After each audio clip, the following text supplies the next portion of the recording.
Are the Gen Zs in Nepal just protesting because their Instagram is down? Or is this the generation standing up against years of corruption, nepotism, and lack of trust in the government? On 4th September 2025, Nepal's government ordered social media platforms like Instagram, YouTube, Facebook, X to register under new rules. When the platforms failed to comply, the government issued a ban on these platforms, leading to a nationwide loss of voice and censorship.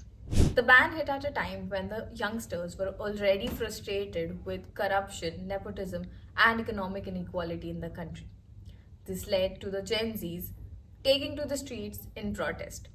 So the protest wasn't just for Facebook or Instagram. Instead, it was fueled by the decades of mistrust in the economic inequality.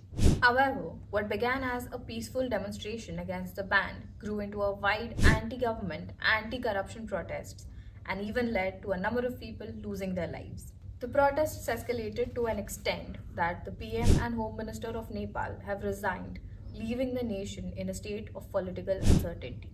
After several days of demonstration and deadly clashes, the ban was lifted on 9th of September. But the protesters are also demanding not just a change in leaders, but deeper systematic reform, transparency, and accountability. The army has been involved in restoring order to the state, and some curfews still remain. Essential services are trying to operate, but the tensions still remain high in the nation. Protests began peacefully. All the youth demanded was reform and accountability. Even after losing 19 protesters, the tensions rose rapidly, but the Gen Z insist that violence was never their call.